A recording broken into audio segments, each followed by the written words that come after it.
नमस्कार, स्वागत है आप सभी का एनडीटीवी की इस खास पहल अमृतकाल की आंगनवाड़ी में, जिसका आधार है पोषण भी पढ़ाई भी। इसका आधार हमारे भविष्य से जुड़ा हुआ है, हमारे बच्चों से जुड़ा हुआ है। मानसिक तौर पर, शारीरिक तौर पर स्वस्थ और सेहतमंद बच्चे, साक्षर बच्चे। कहा जाता है कि अर्ली ईयर्स में 5 चरण में संपूर्ण विकास बच्चों का होता है। हम सब जानते हैं शारीरिक विकास उसमें से एक है, मानसिक तौर पर विकसित होना उसमें से एक है, भाषा का विकास और सोशल और इमोशनल स्किल्स और डेवलपमेंट, साथ ही फाइन मोटर स्किल्स। इन सभी मोर्चों पर आंगनवाड़ी में कोशिशें हो रही हैं और कामयाबी भी हासिल हो रही है। तो यही है आज चर्चा का मुद्दा कि हमारा भविष्य कितने बेहतर हाथों में है। और इसी मुद्दे को आगे बढ़ाने के लिए मेरे साथ बेहद ख़ास पैनल इस वक्त यहाँ पर मंच पर मौजूद हैं। अमनीत कुमार हैं, कमिश्नर और सेक्रेटरी, महिला और बाल विकास मंत्रालय, हरियाणा सरकार की आंगनवाड़ी वर्कर। करनाल से आई हैं कविता राणा, आप दोनों का बहुत स्वागत। और साथ ही अजीज़ गुप्ता, को फाउंडर रॉकेट लर्निंग और पोषण भी पढ़ाई भी पहल से जुड़े हुए हैं। स्वागत है अजीज़। और शुभ्रा चैटर्जी, बड़ा नाम, विक्रमशिला वाइस प्रेसिडेंट और डायरेक्टर, साथ ही early childhood care and education task force की सदस्य। आप सभी का स्वागत है। शुभ्रा जी, अगर मैं आपसे शुरू करूं, दुनिया भर में जो 5 साल या उससे कम उम्र के बच्चे हैं, उनमें से 17% भारत में रहते हैं, हमारे बच्चे हैं। और कहा यह जाता है कि इस उम्र में करीब करीब ब्रेन का डेवलपमेंट 85% या 90% तक हो जाता है। ऐसे में हमारी प्राथमिकताएं, हमारी प्रायोरिटीज़ इन बच्चों के लिए क्या है?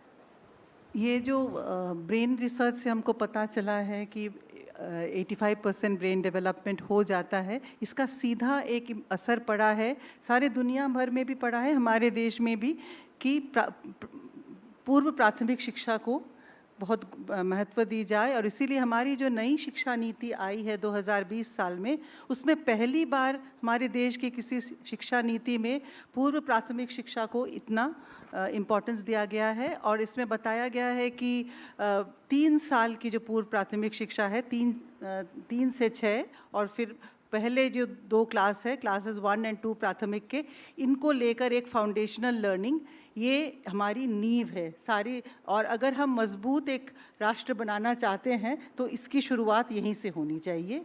इसीलिए हमारे देश में 14 लाख आंगनवाड़ी है, जिसमें 3 से 6 साल की उम्र के बच्चे जाते हैं, तो इनको जहाँ पर पूर्व प्राथमिक शिक्षा दी जाती है। तो अभी आज का जो प्रयास हम देख रहे हैं, पोषण भी पढ़ाई भी, इसमें पढ़ाई का जो आंगनवाड़ी का जो हिस्सा है, वो थोड़ा सा उसमें कमज़ोरी थी कुछ, तो उसको मजबूत बनाने के लिए खास कुछ पहल लिए जा रहे हैं। और हम आशा करते हैं कि जो 9 करोड़ बच्चे आंगनवाड़ी में आज जा रहे हैं, उनको अच्छी तरह से पूर्व प्राथमिक शिक्षा मिलेगी, वो आगे जाके बहुत तरक्की करेंगे और देश को भी मजबूत बनाएंगे। जी, अजीज़, ये बताइए कि आंगनवाड़ी में ऐसे अर्ली ईयर्स में पढ़ाई का क्या रोल है? पोषण के साथ पढ़ाई कैसे की जा रही है वहाँ? जी, तो काफ़ी एक्सपर्ट्स बोलते हैं कि pre primary school, pre primary education का मतलब है कि स्कूल के लिए तैयारी होगी, कि आप शिक्षा में जाएंगे, उसके लिए आप तैयार रहेंगे जब आप जाएंगे।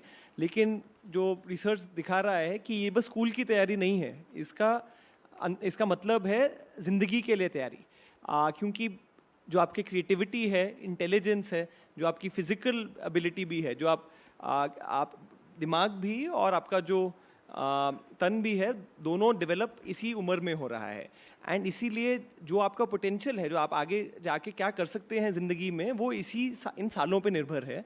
तो आपको अक्षर, आपको डिजिट्स, नंबर, ये सब जानने तो बहुत ज़रूरी हैं ही, लेकिन साथ साथ बस रंग, अक्षर, ये सब नहीं है। आपको क्लासरूम में कैसे बैठना होता है, दूसरे लोगों के साथ कैसे बात करना होता है, थोड़ा आपका जो कॉन्फिडेंस और जो आपका उसमें जो तजुर्बा डेवलप होता है, वो इसमें बहुत ज़्यादा ज़रूरी है। और इसलिए हम तो एटलीस्ट जो पोषण भी पढ़ाई भी में, बस ये नहीं है कि आप सेंटर तैयार कर रहे हैं, बट आप पेरेंट का माइंडसेट भी तैयार कर रहे हैं कि आपको बच्चों को, अब यूनिवर्सिटी की ग्रेजुएशन को आप इतना बड़ी चीज़ मानते हैं, उसके लिए आप कितना भी पैसा भी खर्च करने के लिए रेडी होते हैं, लेकिन आंगनवाड़ी से जब वो बच्चा निकले 6 साल की उम्र में, तो उसकी ग्रेजुएशन सेरेमनी आप आंगनवाड़ी में हो और आप जाइए, और क्योंकि बच्चे अब ज़िंदगी के लिए तैयार हो गया है, तो ये सबसे ज़्यादा महत्वपूर्ण बात हमें दिखती है इसमें।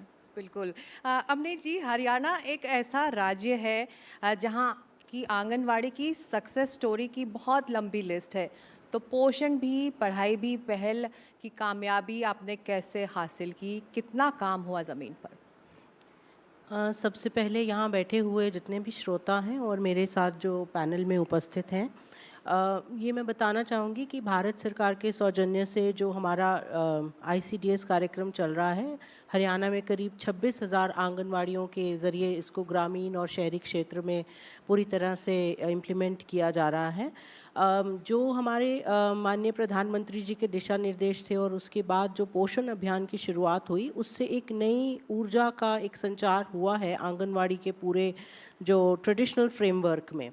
और उसको जारी रखते हुए जो प्रदेश सरकार है, हरियाणा सरकार, उसने भी एक पहल की। पोषण भी, पढ़ाई भी के साथ साथ हमने अपने प्ले स्कूल बनाने के एक बहुत अच्छा प्रयास किया, जिसमें प्रदेश सरकार ने अभी तक 8,000 प्ले स्कूल की अनाउंसमेंट की है और 4,000 हम क्रियान्वित कर चुके हैं। तो ये प्ले स्कूल क्या है? ये अर्ली चाइल्डहुड एजुकेशन की, जैसे कि अभी बात की वक्ता ने, नेशनल एजुकेशन पॉलिसी जो हमारी है उसके साथ समन्वय बनाते हुए बच्चों को तैयार करना, प्रशिक्षण देना और उनको स्कूल के लिए भी तैयार करना और आने वाले जीवन काल के लिए भी तैयार करना। सबसे बड़ा जो हमारे सामने चैलेंज था वो था कि हमारी जो आंगनवाड़ी कार्यकर्ता हैं, हमारी एक आंगनवाड़ी बहन आज आपके समक्ष उपस्थित हैं, इनकी कैपेसिटी बिल्डिंग करना, ताकि ये ट्रेडिशनल फ्रेमवर्क से निकल के कैसे ये अपने आप को टीचर के रूप में, प्री स्कूल एजुकेटर के रूप में चयनित कर सकें। उसमें मैं बताना चाहूँगी कि हमारे जो ट्रेडिशनल लर्निंग पार्टनर्स हैं और हमारे कुछ एनजीओज़ हैं जिन्होंने हमारे साथ काम किया, चाहे वो प्रथम ऑर्गेनाइजेशन है, चाहे रॉकेट लर्निंग है, उन्होंने कैपेसिटी बिल्डिंग की। हमारे उन 4,000 वर्कर्स को हमने चयनित किया जो अच्छी एजुकेशन के साथ थे, कईयों ने टीचर ट्रेनिंग पहले भी की हुई थी। उसके बाद हमने अपने प्ले स्कूल्स की जो है टीचर लर्निंग मटेरियल और प्ले स्कूल एजुकेशन किट्स मुहैया कराई, ताकि बच्चों को एक अच्छा वहाँ पे एनवायरनमेंट मिले। वहाँ पर लोकल फर्नीचर, बच्चों के लिए उनके स्पेसिफिक टॉयज़, लर्निंग टूल्स, वो सब की उपलब्धता कराई। और बहुत अच्छी बात मैं बताना चाहूँगी कि पोषण ट्रैकर के साथ साथ हरियाणा ने अपना एक पोर्टल डेवलप किया है, बाल संवर्धन पोर्टल। तो मॉनिटरिंग और इवैल्यूएशन के लिए हर एक बच्चा जो प्ले स्कूल में आ रहा है और अर्ली चाइल्डहुड एजुकेशन ले रहा है, उसकी हम मैपिंग कर रहे हैं।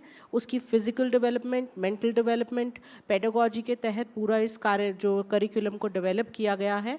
हमारा जो हरियाणा का स्कूल एजुकेशन बोर्ड है, उससे हमने मान्यता प्राप्त करवाई है, ताकि अनस्ट्रक्चर्ड वे में हम कुछ भी ना पढ़ाएं बच्चों को।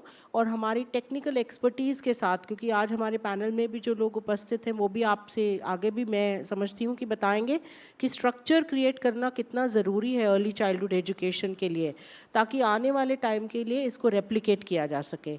तो हरियाणा में माननीय मुख्यमंत्री जी ने स्टेक होल्डर्स के साथ बहुत सी अपने डिस्कशंस की हैं, चाहे वो आंगनवाड़ी वर्कर हों, चाहे पेरेंट्स हों। कॉल इन करके पेरेंट्स का फीडबैक लिया गया, जो उनके सुझाव थे उनको शामिल किया गया।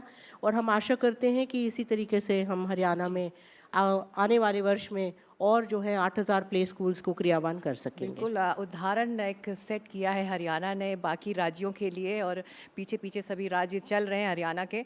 आप कविता राणा, तो जो पहल की हम बात कर रहे हैं, पोषण भी, पढ़ाई भी, आपने क्या देखा है? कितना बदलाव आया है बच्चों के विकास में इसको देखकर? मैम, पहले से बहुत ज़्यादा बदलाव आया है। बच्चे पहले से और ज़्यादा इंटरेस्ट से आंगनवाड़ी में आते हैं।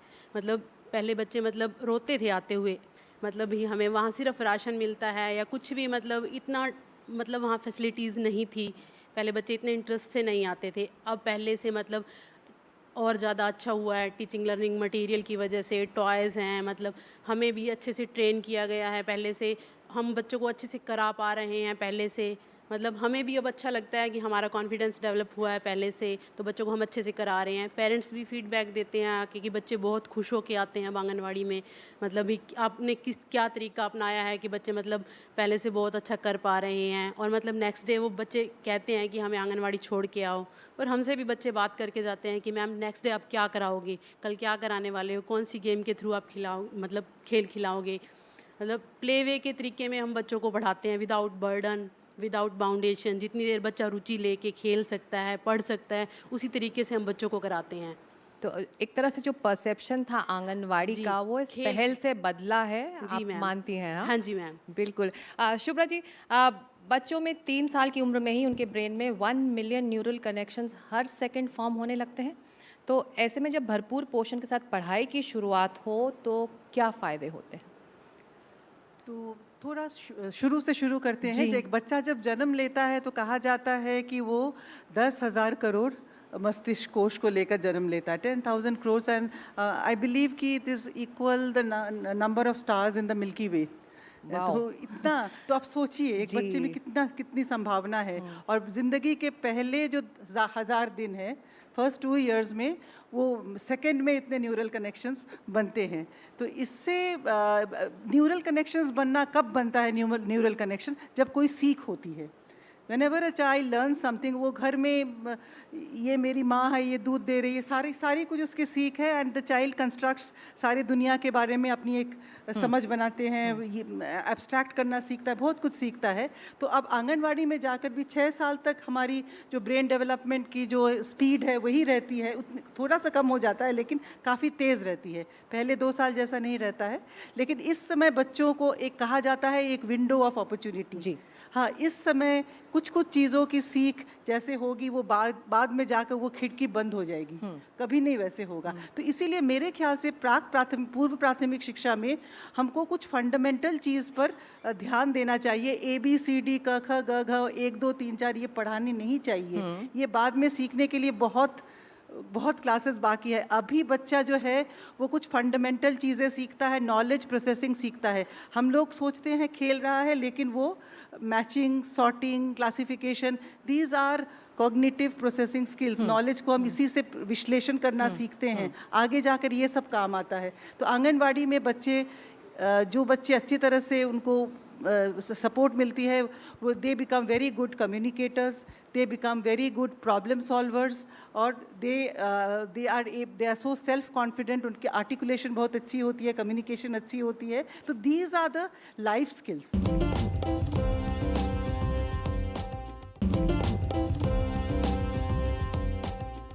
अमनी जी, हरियाणा के आंगनवाड़ी अब प्ले स्कूल्स, प्री स्कूल से मुकाबला कर रहे हैं। तो क्या ये अपग्रेड आप लोगों के लिए आसान था?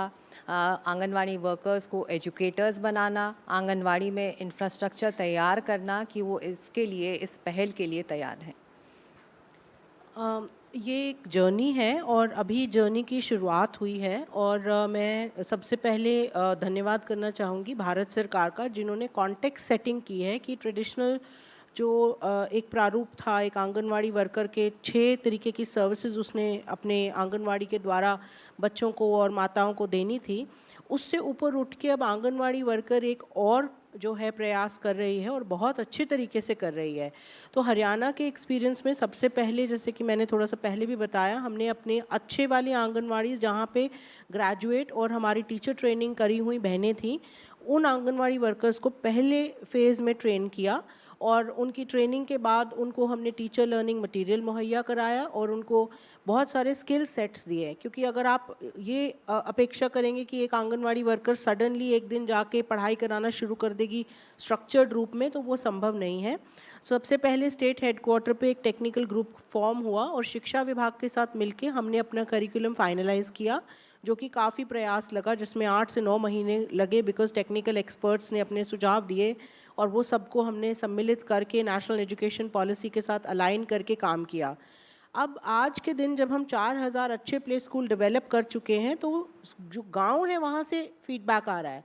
जो सरपंच हैं वो कह रहे हैं कि हमारी आंगनवाड़ी को अपग्रेड कर दीजिए, हमारे यहाँ भी आप बाल वाटिका प्ले स्कूल खोल दीजिए।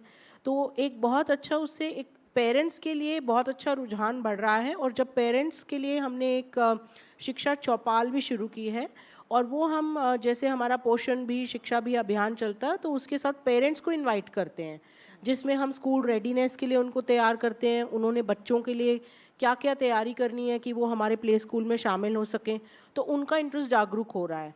तो जो हरियाणा की पढ़ी लिखी पंचायतें हैं, आई होप एवरीबडी नोज़ कि हरियाणा में सारी की सारी शिक्षित पंचायतें हैं, और उसमें से 33% महिलाएं हैं, सभी सरपंच। तो बहुत अच्छा एक जो हमारे महिला और बाल विकास विभाग है, महकमा है, उसके लिए बहुत अच्छा है कि लोगों की मैट्रिक्स पे और उनके इम्पॉर्टेंट जो एजेंडा है पंचायती राज का, उसमें आ गया है कि मैंने अपने गांव की आंगनवाड़ी को अपग्रेड कराना है, जैसे पड़ोस के यहाँ पे हुई है।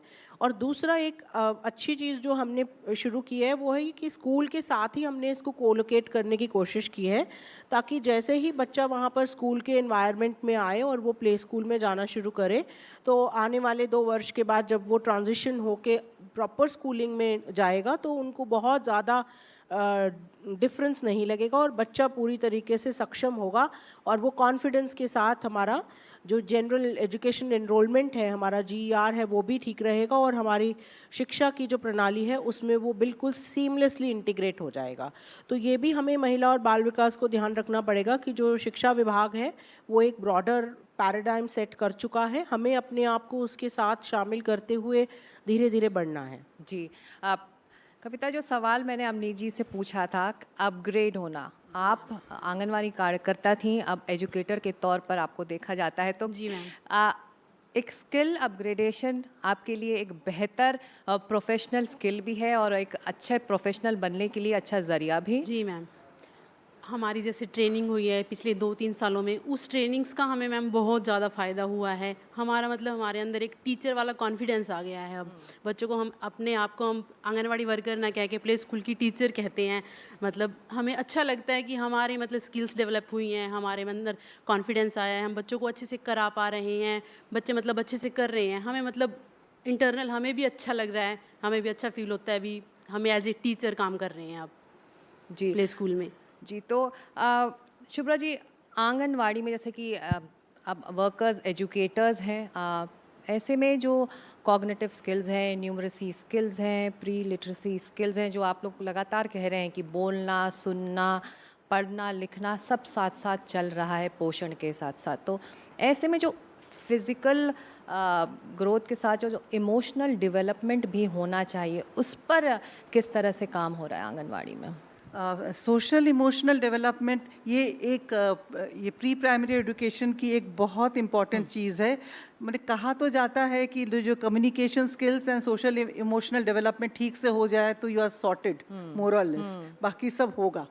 तो सोशल इमोशनल कोशेंट हाई होना चाहिए, और सोशल इमोशनल मतलब इमोशन पर रेगुलेशन पाना, सेल्फ कंट्रोल, बहुत कुछ रहता है। और ये जो आंगनवाड़ी में फ्री चॉइस प्ले होता है, बच्चे अपने मन से अपने लर्निंग कॉर्नर्स में जाके खेल सकते हैं, उसमें वो शेयरिंग सीखते हैं, वो प्रॉब्लम सॉल्विंग सीखते हैं, कॉन्फ्लिक्ट रेजोल्यूशन सीखते हैं। ये सब भारी भारी शब्द है, लेकिन वो बहुत आसानी से ये सीख जाते हैं, और इन्हीं से थ्रू ऑल दिस उनको, और ऐसे भी जब कोई कॉन्वर्सेशन में वो बैठते हैं तो वेटिंग फॉर वंस टर्न, ये भी बहुत इंपॉर्टेंट है। हम तो बहुत से अडल्ट को देखे हैं जिनको आता नहीं है ये चीज़ अभी तक। हाँ, लाइन में ठीक से खड़े होना, अपने टर्न के लिए वेट करना, वो जो पेशेंस, वो सब सीखते हैं आंगनवाड़ी में, और हम देखते हैं एक मैजिकल ट्रांसफॉर्मेशन हो जाता है बच्चे में। थोड़े दिन आते हैं तो सारे पेरेंट्स बोलते हैं हमारा बच्चा बिल्कुल बदल गया है, पहले बैठता नहीं था, अब बैठता है, बातें सुनता है, बातें करता है कितने अच्छे से। And these are so important, much more important than formal learning. बिल्कुल बिल्कुल। और अज़ीज़, क्या ये भी हकीकत है कि बच्चों के जो डेवलपमेंट माइलस्टोन्स हैं उसको असेस करने का यही उम्र होता है जब बच्चे या आंगनवाड़ी जाते हैं या प्री स्कूल जाते हैं, प्ले स्कूल जाते हैं, तो इस पहल के ज़रिए भी ये असेस आसानी से हो पा रहा है? जी, तो डेवलपमेंटल माइलस्टोन्स एक बहुत ही ज़रूरी चीज़ है 0 से 6 साल की उम्र में, कि अलग अलग बच्चे एक उम्र में 6 महीने के, 1 साल, 2 साल, 3 साल, क्या क्या उनको तब तक आना चाहिए। और ये नहीं कहना है कि हर बच्चा एक ही तेज़ी से बढ़ेगा। कुछ बच्चे कुछ चीज़ जल्दी सीखेंगे, कुछ दूसरी चीज़। लेकिन ये तो ज़रूर है कि शायद अगर एक बच्चा अगर 3 साल की उम्र तक चल नहीं पा रहा है तो शायद उसको फिर हेल्थ सिस्टम में रेफ़र करना चाहिए या कुछ और मदद ढूंढनी चाहिए। तो ज़रूरी काम जो बहुत सारा अभी डिसेबिलिटी प्रोटोकॉल और पोषण भी पढ़ाई भी में भी हो रहा है कि आंगनवाड़ी वर्कर की मदद की जाए, ट्रेनिंग की जाए कि अगर कुछ गलतियां हो रही हैं या मुश्किल हो रही है तो उसको कैसे मदद, बच्चे की अच्छी तरीके से मदद की जा सकती है। पोषण भी पढ़ाई भी के बारे में बताना चाहूँगा कि वो कैसे ECC जो अर्ली चाइल्डहुड एजुकेशन है उसके इंडिकेटर्स को कैसे पहुँच पा रहे हैं। अभी एक कहानी है, एक आंगनवाड़ी वर्कर, एक मीनल पवार नाम की, जो महाराष्ट्र में कहती थी कि मैं 45 साल की हूँ, 20 साल से सर्विस में हूँ और अभी तक मेरे सेंटर को लोग दलिया सेंटर या खिचड़ी सेंटर के नाम से जानते थे। और अब जाके पिछले 1 आध साल में जब से बहुत कुछ राज्य सरकार, भारत सरकार ने किया है तो उसको लर्निंग सेंटर बोला जाता है और वहाँ बच्चे प्राइवेट वाले भी वापस आ रहे हैं। और ये हमेशा उनके लिए बहुत दुख की बात थी कि हम अच्छा काम करेंगे लेकिन प्राइवेट क्यों जाए। तो 13 लाख आंगनवाड़ी वर्कर की ट्रेनिंग हो रही है, बिल्कुल लास्ट माइल पे उनके ब्लॉक के लेवल पे, ताल्लुक लेवल पे ट्रेनिंग की जा रही है पोषण भी पढ़ाई भी में। ECC डे जो मैम ने बात की, शिक्षा चौपाल किए जा रहे हैं, toy making, TLM making workshop की जा रही है कि कम्युनिटी, समाज मिलके बच्चों के लिए अच्छे स्तर पे टॉयज़ बना पाएँ, खिलौने बना पाएँ।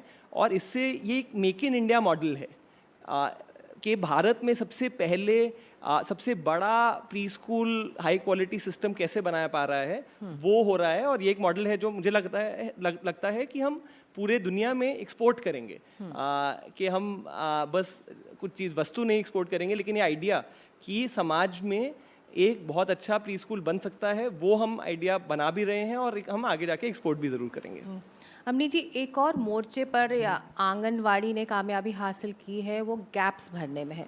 जो गरीब परिवारों के बच्चे हैं या फिर लो इनकम फैमिलीज़ के बच्चे हैं, ख़ास तौर से लड़कियां, उनको इस आंगनवाड़ी से जोड़कर उनकी पढ़ाई का एक बेस भी तैयार हो रहा है। आपका अनुभव क्या कहता है?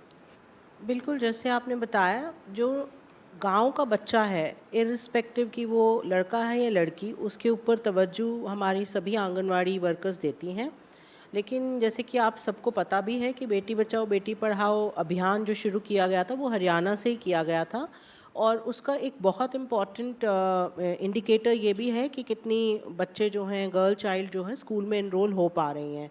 तो उसके तहत हमारी जो village health and nutrition day होता है और उसकी जो आइडेंटिफिकेशन ऑफ चिल्ड्रन है वो सारी मैपिंग हम कर पा रहे हैं। और पोषण ट्रैकर पे भी आप डेटा जब देखेंगे तो जो भारत सरकार का पोर्टल है वो एक डैशबोर्ड के तहत पूरी इंडिकेटर हमें बता देता है कि हमारी कौन सी आंगनवाड़ी में बच्चे कम आ रहे हैं, कहाँ पर बच्चे पहले आ रहे थे अब लैग आ गया है।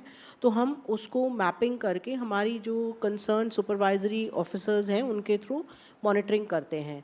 ये सपोर्टिव सुपरविजन का जो फॉर्मेट हम डेवलप कर रहे हैं और वैसे भी हम ऑनगोइंग उनकी मीटिंग्स और VCs लेते रहते हैं, उससे identification to the last mile, मतलब हर बच्चे का एक मैपिंग हो चुकी है और पोषण ट्रैकर में हर बच्चे की प्रोग्रेस दिख रही है।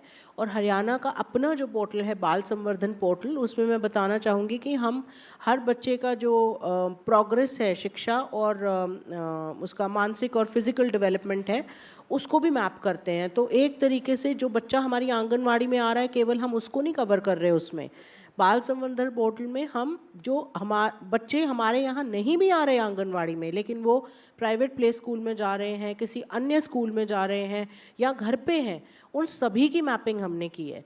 आप लोगों को सुनकर तो यही लग रहा है कि पोषण भी पढ़ाई भी एक बेहतरीन ज़रिया है बच्चों के संपूर्ण विकास के लिए। शुभकामनाएं आप चारों को, इसी तरह का काम करते रहिए। और इस सेशन में इतना ही। नमस्कार।